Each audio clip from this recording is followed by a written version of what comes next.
fat. And if you go back to that living outdoors thing that I was talking about, that we our genetic heritage, stress doesn't always make your body want to be fatter. Sometimes it makes your body want to be thinner.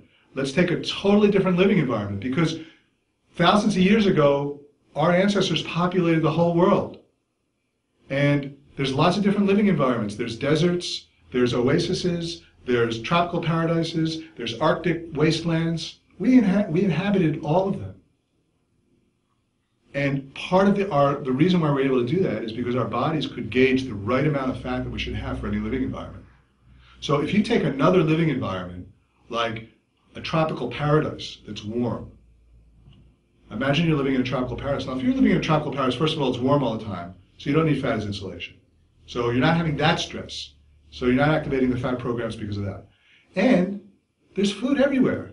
Anytime you're hungry, there's a banana, there's a mango, there's nuts, there's a game, fish, chicken, birds, all kinds of things you can always eat. You never, ever, ever have to miss a meal, ever.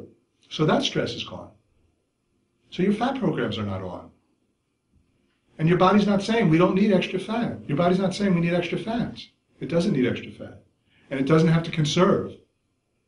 So if you're living in that environment, you don't need fat. Let's take it a step further, though. Let's imagine in that living environment that not only is there an abundance of healthy, nutritious food and water and warmth, let's imagine that there's wild predators roaming the jungle. Well, this is what we lived with, right?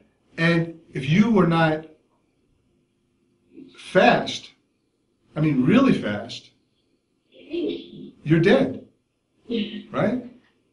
And you don't have to be faster than the tiger. You just have to be faster than the guy running next to you.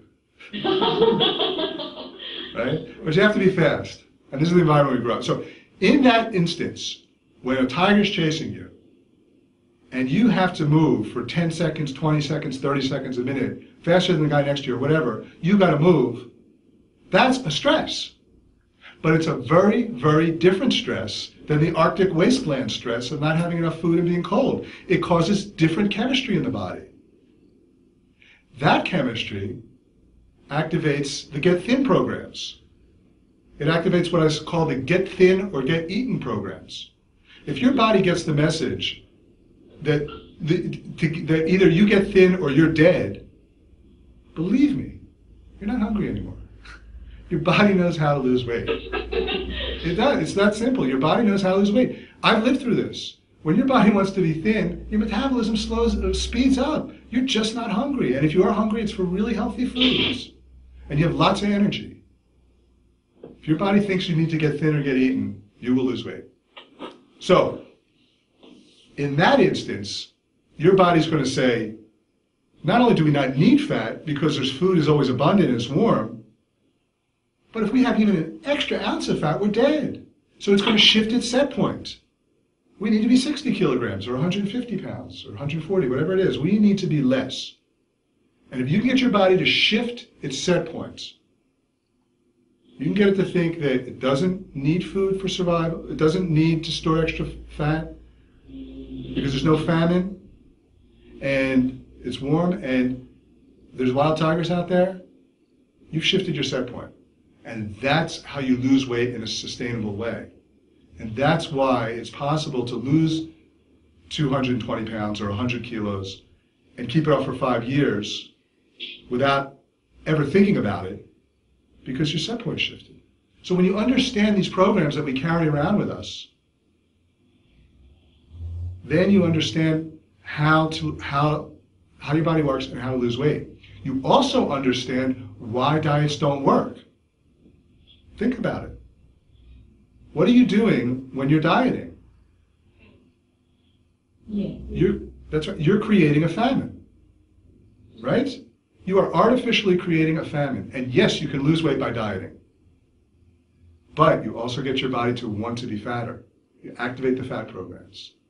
So it's almost like you're borrowing from the bank and you got to pay it back with interest. Because not only, right? Because you're forcing yourself to lose weight, so not only are you going to have to give that weight back, but you've also shifted your set points. because your body's saying there's famines out there. And that's why serial yo-yo dieters get heavier and heavier and heavier over time. To me, dieting is a little bit like holding a volleyball underwater. The minute you let go of the volleyball, the volleyball pops up. And it pops up higher than the water, higher than where you were before. So you understand why diets don't work then. Yeah. Because you've shifted yourself on. So what you have to kind of do conceptually, let's just start conceptually here. What you have to do conceptually is understand these programs and say to myself, well, what kind of environment am I creating for my body? Because your body doesn't understand the stresses of modern day living. And so, am I creating an Arctic wasteland type of living environment, or am I creating a tropical paradise where there's wild animals? And what's interesting is, and this is something that's always baffled the scientists that study this, is why is it that stress, the same stress, can make one person morbidly obese and another person anorexic? Why is it that the same stress can make one person thinner and one person fatter? I mean, does stress make you fat or does it make you thin? The answer is, it depends on the way your body's interpreting the stress and the type of chemistry that it's causing. And to give you an example, when I was working in New York and I was gaining all this weight, I was in a very, very stressful job.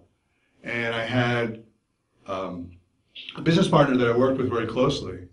And he was a very animated guy. He would lose his temper immediately from the slightest little thing. And me, I was very different. When things didn't go right, I just sort of took it. I didn't react to it. I just sort of took it and just internalized it. If the slightest thing went wrong, you know, the fax machine broke, he would be flailing his arms, what is this, throwing the fax machine, screaming at people, just all over the place. Which I also felt was even more, I found very uncomfortable. But if you look at it, we were having the same stresses of running a business and the fax machine breaking. They're the same stresses. But I'm just sitting there taking it. He's flailing his arms. And the whole time I was gaining weight for 11 years, he was losing weight. He just kept getting thinner and thinner. And it would drive me crazy because I'd be on every different type of diet. And for lunch, I'd order, one time I'd be on the Atkins diet, so I'd order a hamburger with no buns. And then the next week I'd be on the Pritikin diet, and so I'd order the bun without the hamburger. You know, like I would just order all these different diets. And he'd order like a chocolate milkshake for lunch. And he wouldn't even drink it. He'd have a couple of sips and he'd be sitting there. And I'd be dying for that chocolate milkshake. And he didn't even care about it. And he kept getting thinner and thinner. The reason is because we were living in different, to our bodies, we were living in different environments. I was living in an Arctic wasteland where stress I just took it. I didn't respond to it. I just took it. Like the same way you would in an Arctic, if you were living in an Arctic wasteland, you couldn't run away from it. You wouldn't flail your arms if it was too cold or it wasn't enough to eat. You would just take it. Day after day after day after day after day. And that's a type of stress that causes a specific type of chemistry. He, on the other hand, was living in the African savannah with wild animals chasing him every 30 seconds. Because every time the fax machine worked, he'd flail his arms and be all over the place. And his body got the message that he needed to be thin because there were predators out there. Mine, that I was in an Arctic wasteland. So the same stress will make one person fat and another person thin. So you have to ask yourself, what are the stresses that I'm experiencing? And how is my body interpreting those stresses? Is it interpreting it in a way that somehow fat's making it feel safer? Or in a way that's making it feel like fat is something you gotta run away, you need as little fat as possible? And so in the book, have you guys all read the book?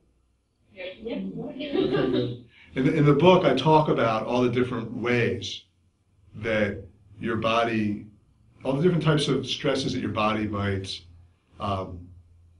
interpret as a famine and what to do about it. And over the next couple of sessions, we'll kind of delve into each one and what to do about it.